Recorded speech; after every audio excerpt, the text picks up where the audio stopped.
네, 올해 가장 강한 지진이 일어났던 전북 익산 지역에 어젯밤에 또 여진이 발생했습니다. 규모는 크지 않았습니다만 지역 주민들 불안이 커질 수밖에 없습니다. 취재기자와 함께 익산 지진도 분석해 보도록 하겠습니다. 우리나라도 지진 안전지대가 아닌 것 같은데요. 과학기상팀 김진두 기자입니다. 안녕하십니까? 네. 자, 일단 새벽에 지진이 일어났고 또 여진까지 발생했다고요? 새벽 4시 31분에 규모 3.9, 올해 들어 발생한 지진 가운데는 가장 강력한 지진이었습니다. 물론 규모 자체가 그렇게 크지는 않았습니다만 내륙에서 발생했기 때문에 지역 주민들이 크게 놀랐죠. 또 특히 밤에는 1.7 규모의 지진이 또 여진이 발생하면서 주민들이 크게 놀랐습니다. 그런데 분석을 해보니까 여진이 한 번이 아니었습니다. 여진이 3차례나 일어났습니다. 한 번이 아니었군요. 예, 어제 가장 강한 지진 새벽 4시 31분에 규모 3.9의 지진이 일어났었는데요. 30분 정도가 지난 뒤인 5시 2분에 규모 0.8의 지진, 거의 감지가 안 되는 정도 수준입니다. 그리고 오후 5시 29분, 그러니까 13시간 정도 지나서는 규모 1.2의 지진이 일어났고요. 더 컸네요. 네, 어제 밤 9시 20분에 17시간이 지난 뒤입니다. 규모 1.7의 지진이 일어났습니다.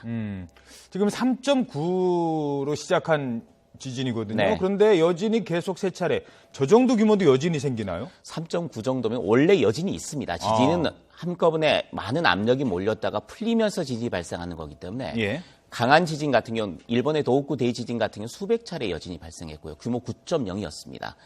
수백 차례 지진이 발생했고 이런 규모의 지진이라도 사람들이 감지를 못했을 뿐이지 여진은 어느 정도는 발생을 합니다. 예. 자, 그리고 하나 좀 짚고 넘어가야 될 게 지진이 발생하는 거를 미리 예보를 한 게 아니라 아니면은 발생하자마자 바로 알고 있었던 것도 아니고 주민이 신고해서 알았다 이런 얘기가 있더라고요. 네.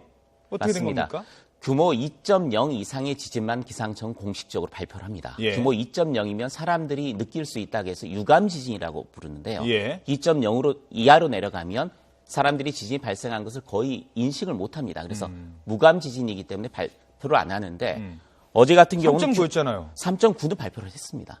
그런데 1.7의 지진은 발표를 안 해야 되는 상황인데 익산 지역 또 내륙에서 발생을 했기 때문에 민감한 이미 많이 놀란 상태에서 이런 뭔가 흔들림이 있다라는 것들을 사람들이 인식을 한 겁니다. 그래서 신고를 한 거고 신고를 하면서 확인을 해보니까 지진이 발생했다라는 걸 확인이 된 거죠. 그러니까 여진 발생했을 때 그 주민들의 제보가 많이 있었거든요. 네, 또 지진 또 난 것 같아요. 그런데 발표는 안 나네요. 그런데 그게 2.0 기준으로. 이상만 발표를 하도록 돼 있습니다. 아, 그런 이유가 있었군요. 네. 3.9는 공식 발표를 한 거고요.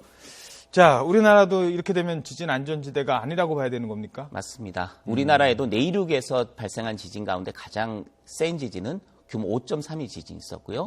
또 이번에 지진이 일어난 비슷한 지역 100km 이내에 있는 충남 홍성 그리고 속리산 부근에서는 규모 5.0, 5.2의 지진이 일어났습니다. 규모 5 정도의 지진이 내륙에서 일어나면 건물이 무너지거나 약한 건물이 무너지거나 벽에 금이 가는 정도 굉장히 강력한 지진이고요. 또 역사상 지진으로 봤을 때는 과거의 지진 기록상에 나타나 있는 지진 규모를 현대로 다시 와서 분석을 해본 결과 규모 6에서 7 정도의 강진이 과거에 일어났었다라는 그런 논문도 나온 적이 있습니다. 따라서 그렇군요. 한반도도 일본이나 네팔, 인도네시아 같은 지진 다발 지역보다는 약하지만 지진의 안전지대가 아니라는 것은 확실합니다. 예, 알겠습니다. 주로 이제 전북 익산 서해안 쪽에 좀 지진 발생 지역이 좀 많은 것 같아요. 우리나라가. 내륙과 해안이 완전히 다른데요. 해상 쪽으로는 백령도 쪽에 굉장히 많은 지진이 났었고요. 또 경렬 비대라고 해서 충남 서해안 쪽으로 많이 났고요. 우리나라 동해안 쪽에도 지진 다발 지역이 있습니다. 단층대라고 하는데 굉장히 대규모의 단층대에서 강한 지진이 많이 발생을 하는데 서해상과 동해상 쪽에 많이 분포를 하고 있습니다. 알겠습니다.